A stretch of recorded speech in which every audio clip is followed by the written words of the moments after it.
Hello everybody, welcome on this glorious April afternoon to Wrestling Rant 15, I think, which is also time, and you know what that means, for 15 minutes of fame. Now, I will tell you this one thing before I get on with this video. I tried to record this about 20 minutes ago. My internet force quit. So this is now the 4th time I've had to record this video. Because I think my internet is trying to say to me, you know what, Fred, you can't put this up. It's too controversial. It's too slanderous, so to say. Well, you know what? I don't give a fuck. I've been waiting a long time to do this video. Hey, I'm even high on shortbread. I'm ready. Because I've waited so long to rip into Vince McMahon and everything he's done since I've started watching wrestling. Now, you all know, if you've watched my videos enough, that I rip into McMahon for all kinds of reasons. I will point out some of the ones I've already said, plus pointing out a few ones I've only recently remembered that I actually have a grudge against him for. I do personally hate McMahon because basically he's taken the company from when I first started watching to something which I loved to pieces, and taken it from something epic to something just gone whittled down. It's basically complete shit compared, and I want to vent my anger and to vent my frustration at what he did. If you want to comment on anything I say, put it in the comment box down there. Share the video if you want. I want people to see and want Vince to understand. By pissing off people like us, it's a reason you're making pre-tax losses. Makes sense. Right, 4th time running, here we go. First, Vince, I've never understood why you remove established championships, such as the Women's Championship and the Tag Team Championships, which were formed in the 1950s and the 1960s or 70s, respectively, to replace them with smaller championships that haven't had any history to them. The Divas Championship and the current incarnation of the WWE Tag Team Championships, which were formed in 2008 and 2002, respectively. That completely shows, Vince, your disregard for wrestling history. You can say, oh, these belts have history, but they're not in line with our current product. Oh, the women aren't women anymore, they're called divas. That doesn't mean you can rip a championship out of the history books and say, oh, we don't need that anymore. This one looks like a butterfly, it'll sell. This tag team championship doesn't look like the world title without a falcon on it. This has Trojan helmets on it, we can sell it.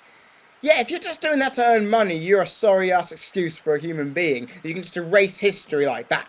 Because that is pointless. And it links into the pay-per-view argument too. Just because they won't sell buys, you think you can just get rid of pay-per-views. Look, if the pay-per-views are poorly booked, have matches that people aren't interested in, and that people don't want to buy, that's not the pay-per-view's problem. That's your problem for not even selling it to us properly. Now, I can understand why you'd blame the pay-per-view, thinking, oh, this isn't original enough. This isn't something we can garner the fans for because it just seems stale. You tried to get rid of Survivor Series for that very same argument. And replacing established pay-per-views like Backlash, Judgment Day, Armageddon, No Mercy, Unforgiven, which will all have at least 10 years of established ability in the WWE pay-per-view calendar. Even King of the Ring, which had at that time nearly 20 years of history. You replace them with gimmick pay-per-views like Hell in a Cell and Table, Ladders and Chairs because you think the matches would sell. But in that same aspect, the matches which you are trying to sell to us, which have been for years a surprise once-a-year match that will make everyone excited, look weak and pointless because you make them look shit. That you think, oh, people aren't going to jump around going, oh my god, they're fighting in the pay-per-view at Hell in a Cell in a brilliant match. This will be an awesome way to end a feud. Instead, you go, oh, let's come out to Hell in a Cell now. They're going to have a big match inside a big cell. It's going to not end the feud, or it'll end the feud, and it won't be as good as I believe, because we know the match will happen. We know it's coming. It won't excite us. Yeah, that's effectively what happens. These matches are being made worthless because they're not as big as they used to be anymore. It just, to me, that's just stupid. These matches used to give you pay-per-view buys, because if people found out on the internet, if they had missed Raw, that this was a match going into the pay-per-view, that they would buy it thinking, ooh, Hell in a Cell, I'll buy that. I would. I bought Bad Blood 2004 because I knew out of the blue that Hell in a Cell between Triple H and Shawn Michaels would be good for my viewing. That would sell a pay-per-view. No, you don't just give the pay-per-view the name of Hell in a Cell with 3 matches in it and hope it sells. It'll just take away the novelty of it. Doesn't make sense to me, and I've never understood why you've done it, and I've already mentioned it in my first ever video. I mentioned this, so that puts it out. And when it comes to the wrestlers, you only push people who can sell the merchandise, like John Cena. Yeah, sure, Cena can sell the merchandise because the kids can rattle behind him because he's everywhere you stick your company. But to me, you shouldn't just favour superstars because they can sell merchandise. It goes with the other things. They can't sell, they can't put forward. Your love of money is something I have obviously lambasted on millions of times before. But it shows that you don't really give a shit unless it rakes in money. And that to me is wrong. Because you don't push new guys because one, they can't sell because no one's heard of them.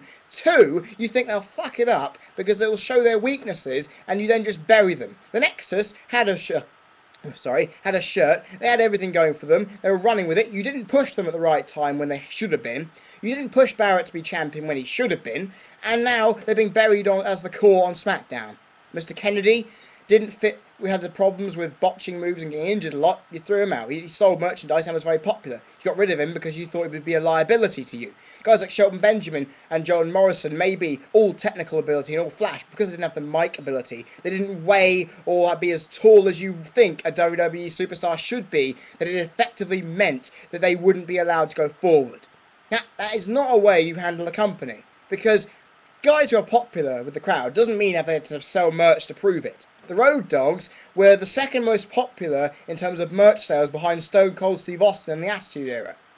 Now that just shows the talent they had was fantastic, the mic work they had was brilliant. They weren't the average star who weighed around 290 pounds, who were 6'7" tall like Brock Lesnar was. That's the thing, you don't have to fit conventions to them. You exploited Eddie Guerrero's death to make Rey Mysterio up there. You didn't put Benoit and Guerrero as champions till you realised we don't want to keep the same guys in all the time. We're going to put these guys in there to make it fresh. It worked. And you put two guys who deserved it right there, rightfully so, in their place because you realised it was the right thing to do. Do that. Realise the potential of these guys. Make it worth it. And then we've gone to the creative team. That these guys are not even a lot of them aren't even wrestling fans. They're just people who can write comedy, write drama, write things. Yeah, if you can write things, that's a God-given talent. I give kudos to everyone who can write something, because I'm writing books myself. They're not easy to do. But when you don't know anything about wrestling on the inside, you are not going to... These people are writing the matches. How can you possibly have these guys plan and script the endings of matches, time them, knowing what's going to happen? And planning gimmicks as well. These guys, people who have been in wrestling before, like Dusty Rhodes, like $1 Million Man Ted DiBiase Sr., who have known what gimmicks have been before, who have known what will make the crowd happy and excited. If you have promos, those guys would be really useful. Dusty Rhodes has commentary for FCW, but sure, if he wrote some of the script promos, then there would at least be something to go on. The people go mental because they, oh yeah, Dusty wrote that one. It would make people happy knowing that at least he's wrote something good. Because you script everything too much, Vince. Every wrestler who has to read this crap doesn't get their own personality across. And it shows how shit some of them are at mic working in the first place. You make everything good and pristine and clean because obviously there is no mistake that can be made. Oh, this is bollocks. Because you can't make everything perfect. Some mistakes are going to be made. And there should be no reason for you just doing that on purpose. And the fact that you obviously have the final say in the product, Vince, is that WrestleMania, your creative team were burnt out because they were rewriting and rewriting the script for WrestleMania time and time again. They came out with something which they thought would be fantastic for the event. And you went, you know what, this is not how I want the contract to be. It's not how I want everything to be. Therefore, I'm going to scrap everything you've done and put it in my words. I want this to happen at this time. You had timing irregularities at WrestleMania events, and it showed how much of a controlling bastard you actually are. Because not to mention the other ideas, if you get left to the phone with creative control, it showcases how bad your ideas are. And therefore, it shows that you don't have it cut out for you anymore. You came up with the Katie Vick storyline, remember? Yeah, that was shrewd thinking. You even came up with once having a storyline that Stephanie would get raped by you, and then you have it pinned on Shane. Now, come on. This is coming from a guy who can come up with those ideas. This is pointless to have a guy in charge of creative who can come up with those shit ideas. Because Vince, obviously you blame it on the creative writers if shit ideas come up that don't work. Blame on yourself for coming up with some of them in the first place. Not giving them a chance to prove their worth as writers, coming up with something original, recycling the same feud ideas all the time. Does not make sense. Now we go on to the other stuff, which is not inside, really. You don't acknowledge deaths of wrestlers because they were drug-related or could possibly be related to drugs, which could give you bad publicity. Now, the last time I saw anyone get referenced for a death outside WWE was Baron Michael Cicluna, who got inducted in the Hall of Fame, I think, either 94 or 95. Now, he died of natural causes because of an illness he had. The other guys between then, Umaga, Test, there are two of them, Lance Cade, I can name, who have been in your company the last couple of years who die, and you don't give a shit about them. I was waiting, thinking, okay, when are they going to reference this guy's died to give their respects? Yeah, you put a thing on the website and that's it. Give these guys the respect they fucking deserve for the time they put in. Just because they could have died from apparent drug stuff does not effectively mean you have the right to just say, oh, they're dead on the website, that's it. It's a complete lack of respect on the part. These guys gave time for you, they won championships, all three of those ones I mentioned did, and they didn't get anything. So Oliver Humperdinck died recently. He's a manager in your company from the early days. He didn't get a mention at all. I remember back in 2004, 2005, Lord Alfred Hayes, who was a commentator and mic worker, and James Dudley, a guy who worked in your company, got more of a promo thing than a lot of the guys did at the time. Yeah, where to learn your respect there, Vince? Learn about it. Because if you're trying to also remove the word wrestling and everything else from it, just because it makes your company look better for investors, I can just fuck off right now, because that's just pointless. Yeah, you've already trying to get yourself in the mainstream, and I mentioned this in one of my last videos. But yeah, just don't even bother. There's no point, Vince. People already know you're a bad man, and I think we all understand that as well.